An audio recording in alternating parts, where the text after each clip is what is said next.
Hello and welcome you all to the Bajirao IAS Academy.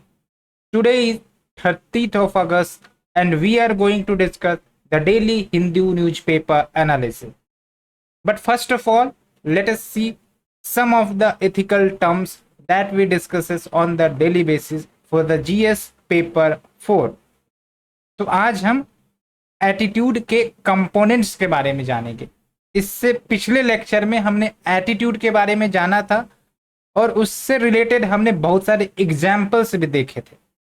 तो आज हम उसी को कंटिन्यू करेंगे because this topic is very very important. आपके PYQ में कम से कम 3 से 4 बार रिपीट भी हुआ है।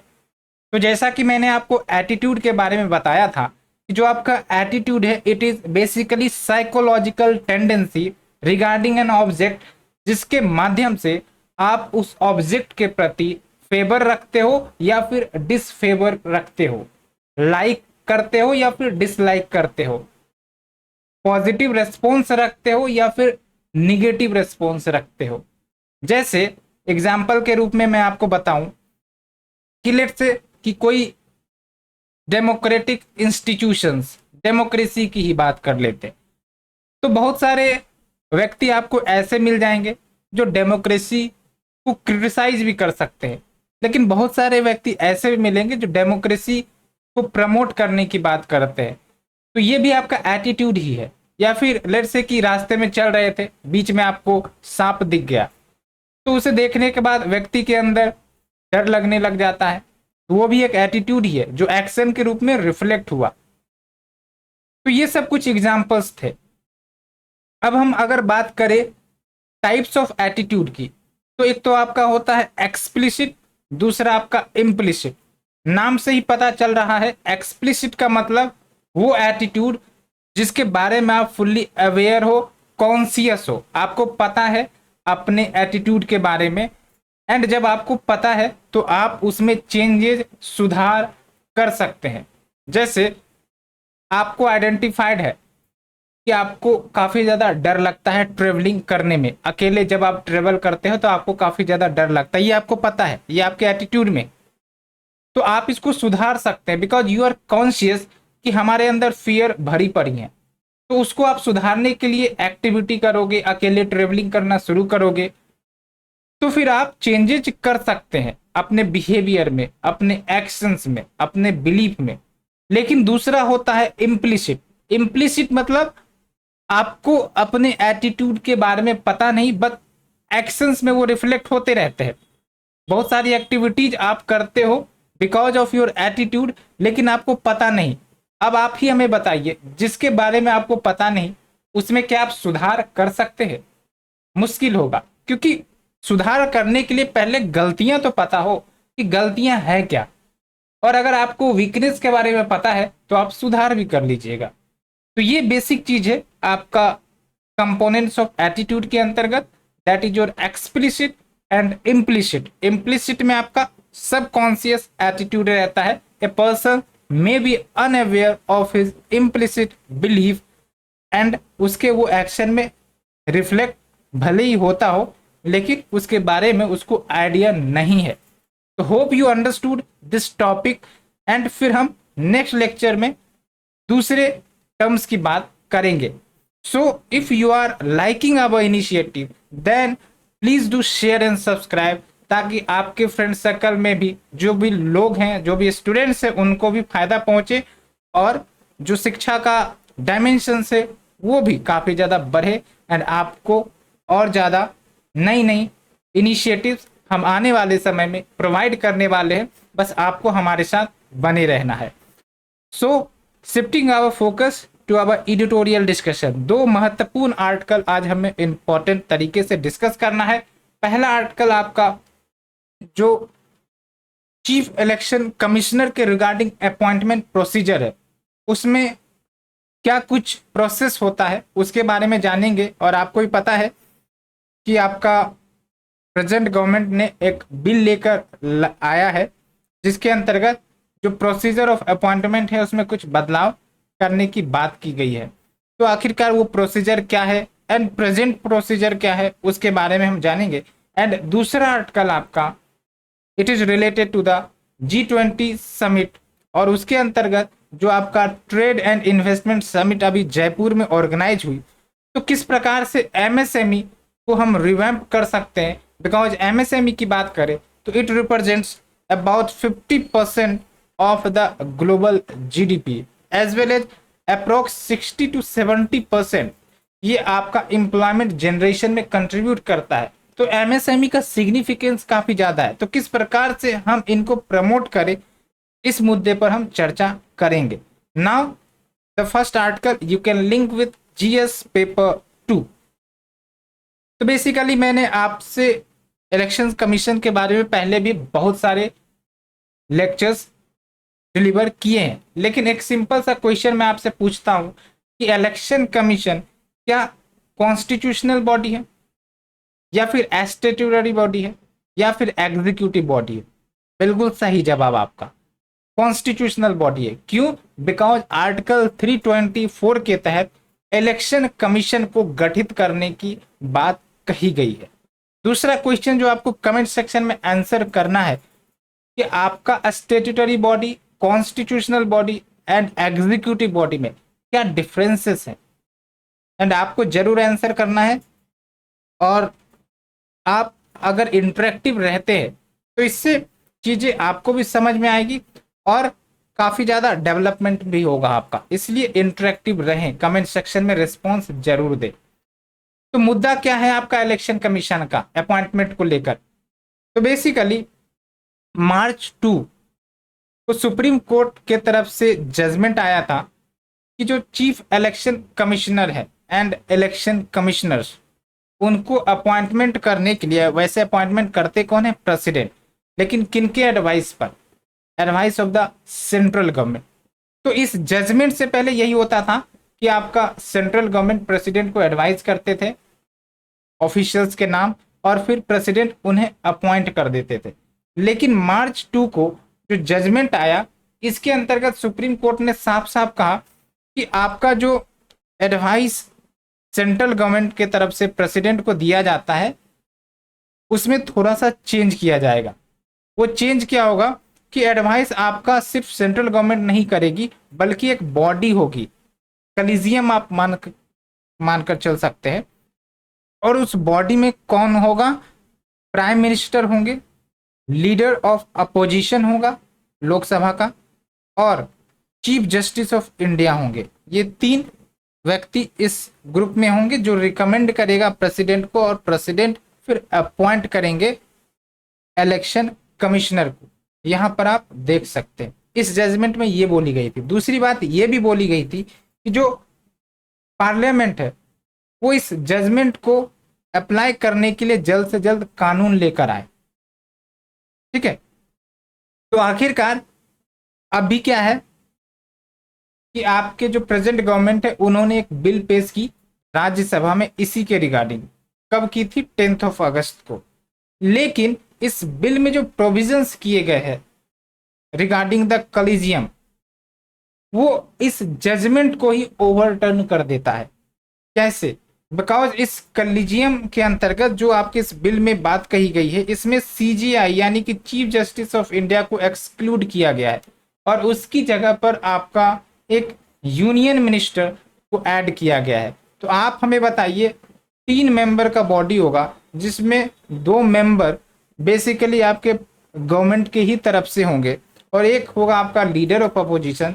तो किसका दबदबा रहेगा इस बॉडी में?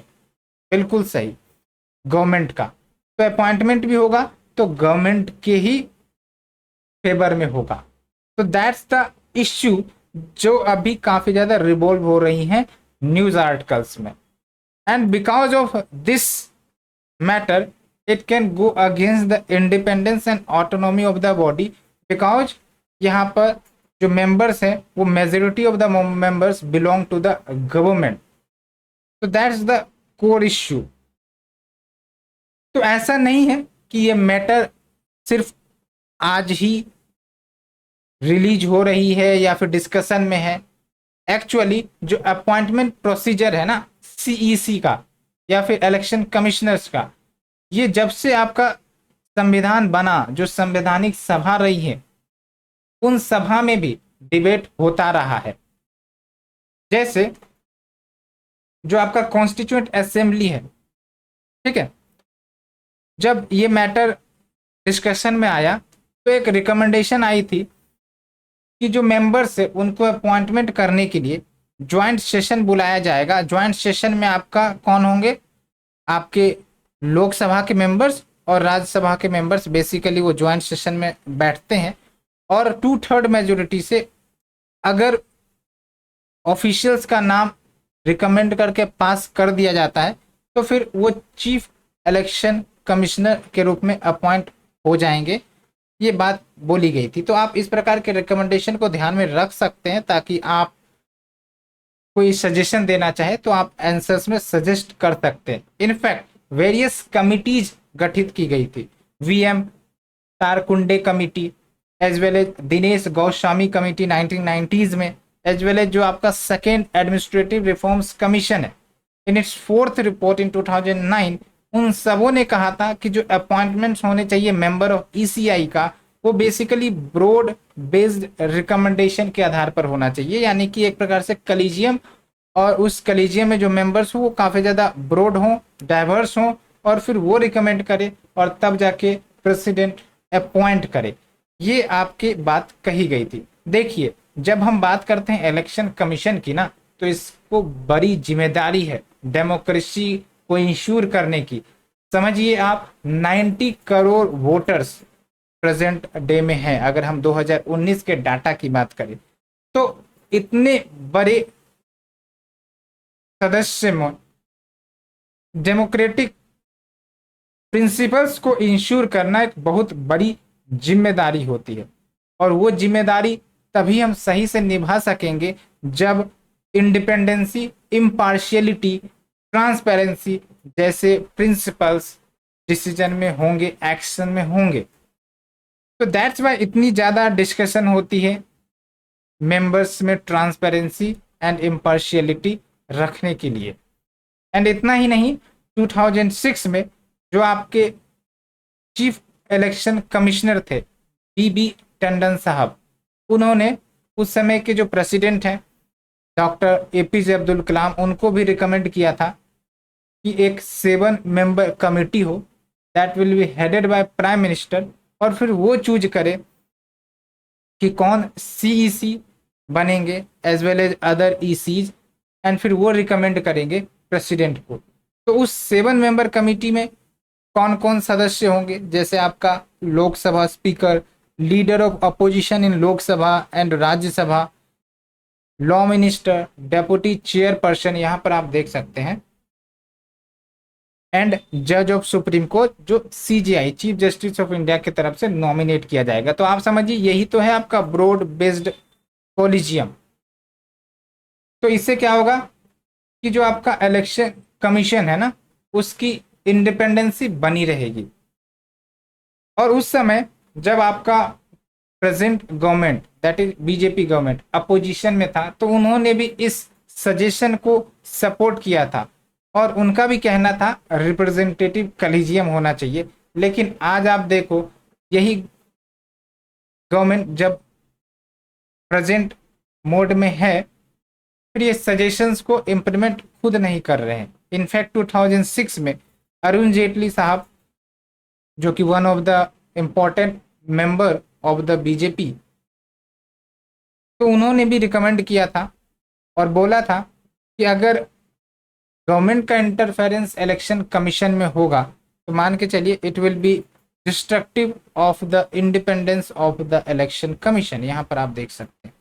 इनफैक्ट 2012 में जो आपके senior leader of BJP Lal Krishna Advani साहब, उनका भी आर्ग्यूमेंट था कि जो कलीजियम है, यानी कि जो ग्रुप्स जो रिकमेंड करेंगे नाम को, उसमें आपका प्राइम मिनिस्टर चेयरमैन होने चाहिए, along with chief justice of India, minister of law and justice, leader of opposition of Lok Sabha and Rajya Sabha, वो सब मेंबर्स होने चाहिए। तो यहाँ पर क्या बात निकल कर आ रही है कि उस समय गवर्नमेंट खुद फेवर में थी रिफॉर्म करने में, लेकिन उस समय जो प्रेजेंट गवर्नमेंट है वो अपोजिशन में थी। तो आप समझिए इससे क्या पॉइंट निकल कर आता है कि जो अपोजिशन में होते हैं वो सजेशन तो बहुत देते हैं, लेकिन जब वो गवर्नमेंट में आ जाते हैं वही सजेशंस को इम्प्लीमेंट करने में डिले कर देते हैं।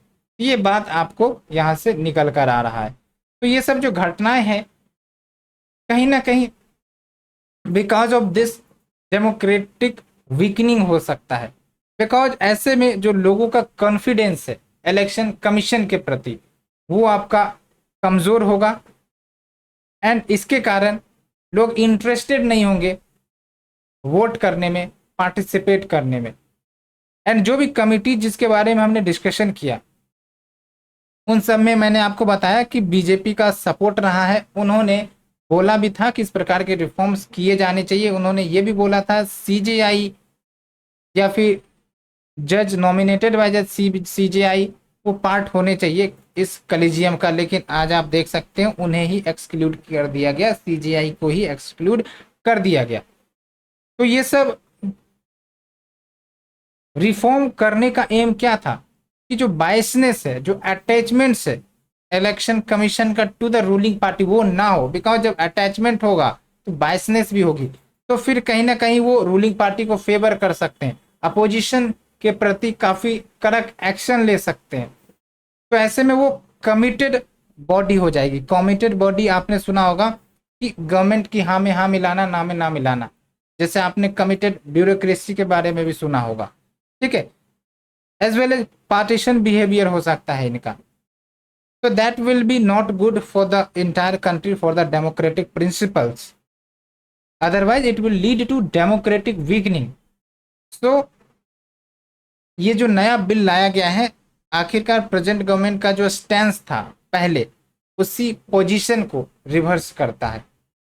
सो इन कंक्लूजन बात यही है कि लगभग आपके 90 करोड़ वोटर्स हैं अगर हम 2019 के इलेक्शन डाटा की बात करें, और डेमोक्रेसी को इंश्योर करने के लिए इलेक्शन को कंडक्ट करवाने के लिए जो पर्सनल की संख्या है वो लगभग आपका 1.1 करोड़ है, यानी कि 11 मिलियन। और फिर वो इलेक्शंस को करवाते हैं डिस्पाइट की इकोनॉमिक हार्डशिप है, इनइक्वलिटीज काफ़ी ज़्यादा है, फिर भी इलेक्शन सक्सेसफुल होता है। तो ये रिमार्केबल अचीवमेंट है।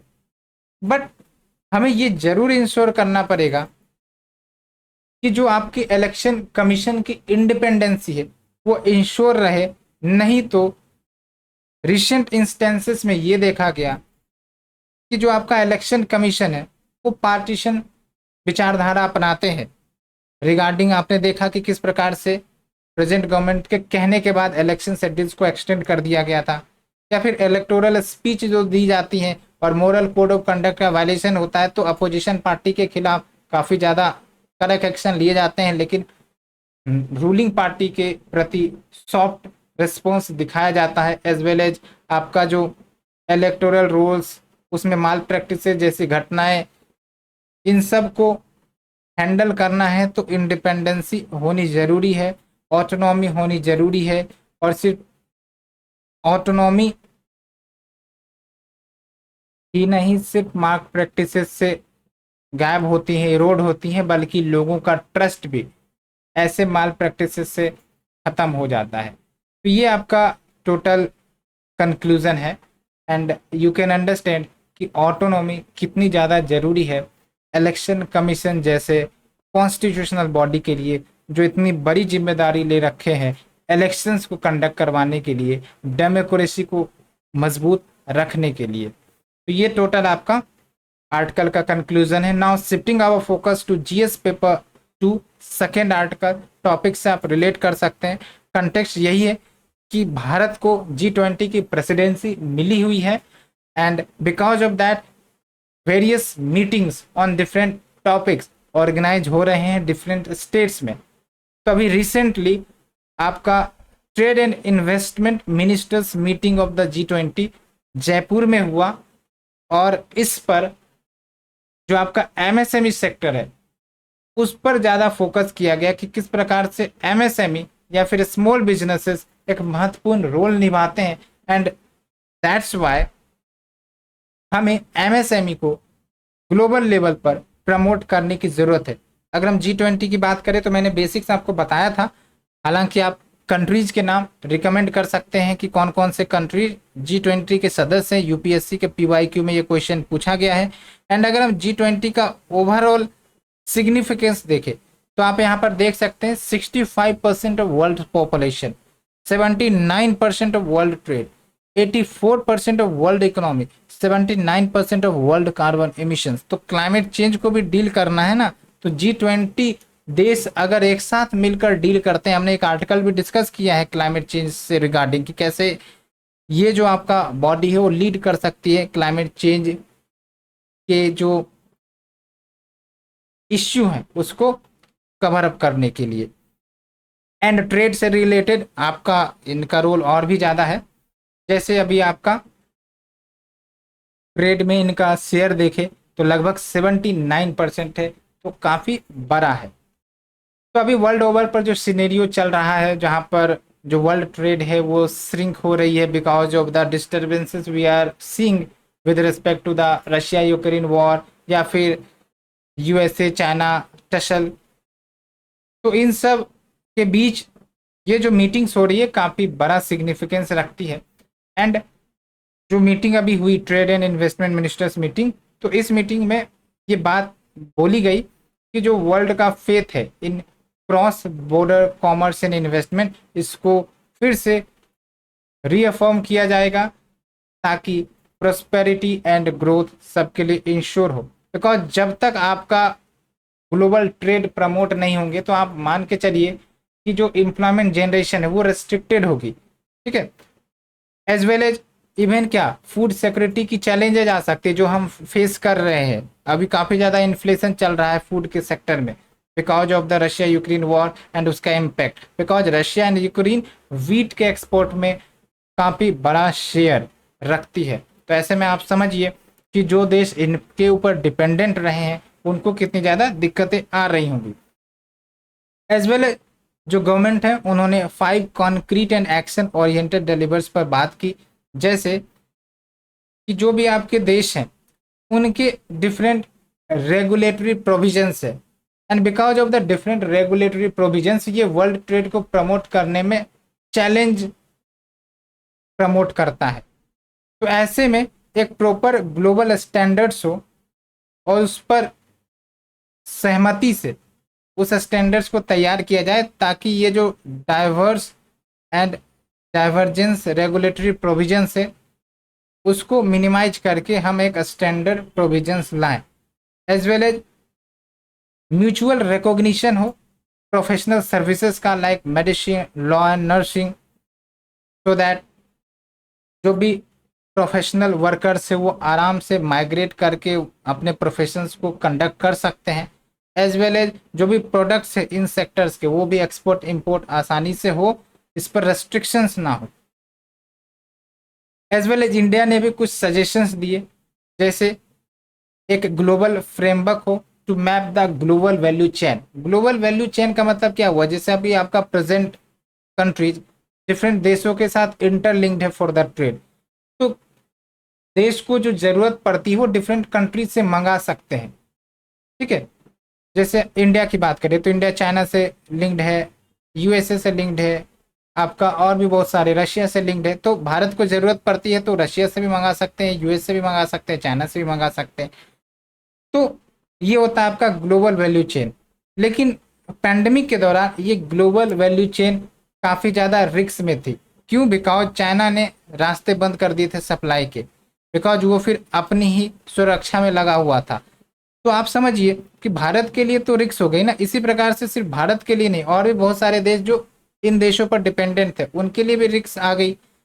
तो दैट्स वाई ऐसा रिस्क ना हो उसके लिए ग्लोबल वैल्यू चेन को डाइवर्स करने की बात की गई है।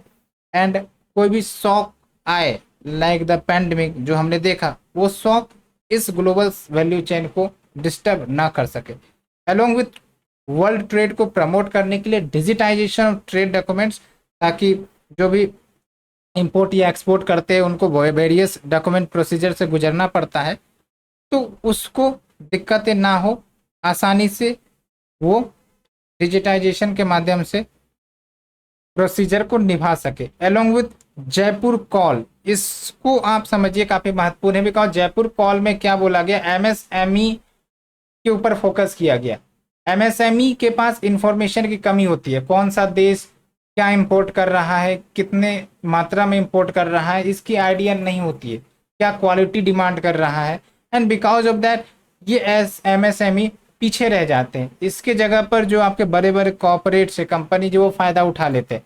तो इसीलिए एक प्रॉपर इंफॉर्मेशन अवेलेबिलिटी हो इनके लिए, सो दैट ये इन इंफॉर्मेशन को एसेस करके अपना जो एक्सपोर्ट डायमेंशन है उसको बढ़ा सके। और उसके लिए आपका international trade centre like WTO, world trade organisation, UNCTAD, जो ग्लोबल ट्रेड हेल्प डेस्क को ऑपरेट करता है, उनसे कहा गया कि आप G20 मेंबर के साथ कोऑपरेट करिए और जो भी आपके डाटा पोर्टल है उसको अपग्रेड करिए, उसको रियल टाइम अपग्रेडेशन करिए, सो दैट जो आपके स्मॉल बिजनेसेस हैं जो इन्फॉर्मेशन एसिमेट्री फेस करते हैं, इनके पास इन्फॉर्मेशन की कमी रहती है, जिसके कारण वो ग्लोबल लेवल पर अच्छे तरीके से पार्टिसिपेट नहीं करते, तो उन इन्फॉर्मेशन सिमेट्री को आप ख़त्म करिए और स्मॉल प्लेयर्स इससे काफ़ी ज़्यादा लाभ उठा सकेंगे। और एमएसएमई का पोटेंशियल काफ़ी ज़्यादा है, मैंने आपको बताया, लगभग आपका 60 से 70% एम्प्लॉयमेंट जनरेशन में ये कंट्रीब्यूट करते हैं, as well as 50% of the global GDP। तो अगर हम इन एमएसएमईज को हेल्प करते हैं ग्लोबल वैल्यू चेन के साथ इंटीग्रेट होने में, ये भी जो है अपने प्रोडक्ट्स को ग्लोबल लेवल पर सेल कर सकते हैं, तो एक जो सप्लाई चेन का इश्यू रहता है वो ख़त्म हो जाएगा, वो कम हो जाएगा, ठीक है। तो रिस्क भी हमारा कम होगा एंड इससे सोसाइटल एम्पावरमेंट भी होगी, क्योंकि जब प्रोडक्ट्स एमएसएमई एक्सपोर्ट करेंगे तो फिर डिमांड बढ़ेगी, डिमांड बढ़ेगा तो एम्प्लॉयमेंट बढ़ेगा, इनकम बढ़ेगा, तो फिर सोसाइटल एम्पावरमेंट भी होगी। तो इंडिया क्या कर सकता है इस मामले में, तो बेसिकली आपको पता होगा, मैंने डिस्कस भी किया था, PLI, production link incentive, Bharat के लिए, भारत के द्वारा लाया गया था ताकि डोमेस्टिक मैन्युफैक्चरिंग को प्रमोट किया जा सके। एंड इसके लिए क्या है कि अगर कोई कंपनी भारत में कंपनी स्टैब्लिश करता है, मतलब भारत में प्रोडक्शन मैन्युफैक्चर करता है, एज वेल एज चाहे वो फॉरेन कंपनी हो चाहे वो डोमेस्टिक कंपनी हो, तो उसको इंसेंटिव दिया जाएगा, मॉनेटरी इंसेंटिव। लेकिन ये जो है ना प्रोडक्शन लिंक्ड इंसेंटिव बड़े इन्वेस्टर्स के लिए थे, तो हम एमएसएमई के लिए क्या कर सकते हैं कि जो इन्वेस्टमेंट अमाउंट है उसको कम करके और फिर इनके लिए बेनिफिट एक्सटेंड कर सकते हैं। अलोंग विथ रेड टेपिज्म वाला इश्यू काफ़ी ज़्यादा चलता है। रेड टेपिज्म मतलब इतने ज़्यादा कानून, डॉक्यूमेंटेशन, लाइसेंस जैसा इश्यू रहता है कि कंपनी अटक जाती है। एमएसएमई को जो है उनको लाइसेंस लेने में दिक्कतें होती हैं, काफ़ी हर्डल्स फेस करती हैं। तो फिर जो आपका ब्यूरोक्रेटिक रेड टेप है ना, वो एमएसएमई के ग्रोथ को हिंडर करती है और ये बड़े बड़े कंपनीज को फ़ायदा पहुंचाती है, बिकॉज बड़े बड़े कंपनीज वो आसानी से लाइसेंस या फिर डॉक्यूमेंटेशन वेरिफिकेशन वो करवा पाते हैं, बिकॉज इनके पास पैसे हैं और वो आसानी से सब कर लेते हैं। लेकिन एमएसएमई के पास काफ़ी ज़्यादा चुनौतियाँ आती है, अप्रूवल लेने में काफ़ी ज़्यादा टाइम लग जाते हैं। तो बड़े बड़े कंपनीज के लिए तो ये रेड कारपेट की तरह काम करते हैं, लेकिन जो आपका एमएसएमईज है उनके लिए ये काफ़ी ज़्यादा नुकसानदेह होता है। इसीलिए इन सब इश्यू को हैंडल करना पड़ेगा to promote MSME, and MSME काफ़ी ज़्यादा कंट्रीब्यूट कर सकता है देश के इकोनॉमी के लिए एंड ग्लोबल इकोनॉमी के लेवल पर भी, as well as employment generation पर भी। तो ये हमने आर्टिकल डिस्कस किया डिटेल में। Hope you understood and for now thank you friends, thank you very much. अगर आपको आर्टिकल अच्छी लग रही है please do like share and subscribe. Thank you.